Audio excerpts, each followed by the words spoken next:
caça de baleias e golfinhos. Isso é um detalhe que muita gente critica, mas também tem pessoas que nem sequer lembram desse detalhe. Mas o Japão é um dos países que mais consome, mata e caça baleias e golfinhos pelo mundo, e mesmo com protestos mundiais, inclusive os próprios japoneses criticam isso, o governo japonês continua insistindo em tal prática, pois eles dizem que usam para duas finalidades, uma para consumo e preparar pratos tradicionais e outra para pesquisa, mas essa última da pesquisa no caso é meio furada, porque a maioria dessas carnes vão para açougues e frigoríficos e a maioria da carne não é consumida e não tem mercado suficiente para consumir tanta carne que eles matam de baleias e golfinhos. E tem um plus na carne do golfinho, porque a carne do golfinho ela é imprópria e tóxica para o consumo humano, pois a carne do animal tem uma concentração de mercúrio 5.000 vezes superior ao permitido pela OMS, e mesmo assim eles dão esse tipo de carne para crianças em creche e comem normalmente, sendo que a chance de dar um envenenamento por mercúrio é altíssima. Machismo. Por estarmos falando de um país mais tradicionalista e até conservador, é inegável que alguns comportamentos que os japoneses têm, principalmente com as mulheres, pode ser meio machista para as nossas percepções de mundo,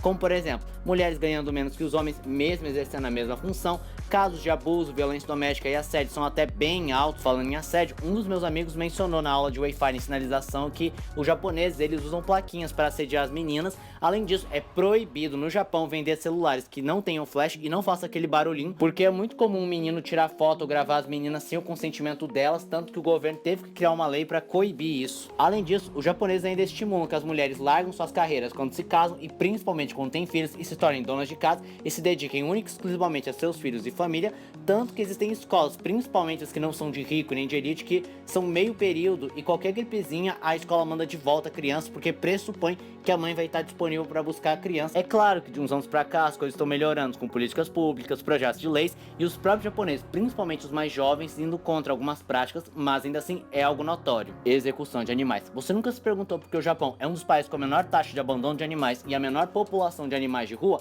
Simplesmente porque o Japão tem políticas públicas para executar cães e gatos que foram abandonados ou não conseguiram ser adotados em câmaras de gás, o que é um processo lento, doloroso, em que os animais sofrem antes de falecer. E as coisas só pioram porque existem japoneses que adotam cães e gatos por modinha e quando se cansam deles, mandam direto para as câmaras de gás. Se serve de consolo, a maioria dos japoneses não sabem dessa prática, e eu sei que vai ter gente falando, ah, mas o Brasil faz a mesma coisa, você tá descendo pau no Japão. Mas tem dois motivos por que eu tô descendo pau. Primeiro, de fato, o Brasil por muito tempo teve isso, mas hoje em dia surge um projeto de lei que proíbe o sacrifício de animais e não era usado câmara de gás, visto que o Brasil não tem acesso à câmara de gás e também é um processo muito doloroso porque o bichinho vai sofrer e agonizar antes de morrer. Pedofilia e pornografia infantil. Esse é um dos temas que mais me afeta sobre o Japão, porque, vamos lá, para o contexto histórico, em 1999, sim, 1999, uma lei muito recente em relação a outros países quando se trata desse assunto, o Japão disse que manter relações com crianças, gravar as mesmas, era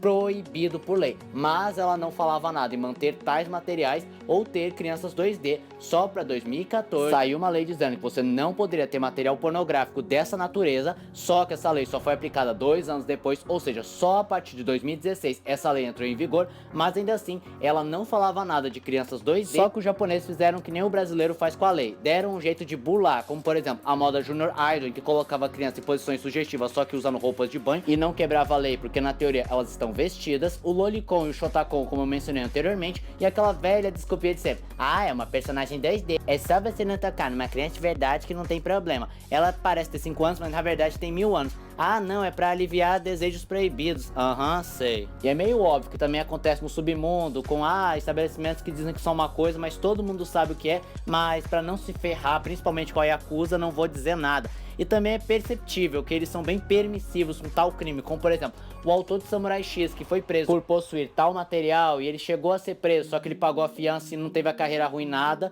e isso é tão sério que a própria ONU acabou envolvendo para tentar acabar com o Lolicon, porque saiu uma pesquisa falando que 80% desse tipo de material é produzido e consumido pelos japoneses, só que possivelmente os japoneses não vão parar com isso, por conta deles normalizarem, entre muitas aspas, da questão histórica e também porque o Lolicon é uma das formas de renda do capital japonês. E esse foi o vídeo de hoje. Mais uma vez, esse vídeo não tem intenção de ofender o Japão e nem seus moradores, foi apenas para mostrar que, como qualquer país, ele tem seus pontos positivos e negativos. Então, se você gostou do vídeo, se inscreva no canal, compartilhe o vídeo, comente, dê o seu like, dê sugestões que vocês querem ver no canal. Também não esqueça de ativar as notificações e encher o like caso gostem dos meus vídeos. Então, Sandro, tchau.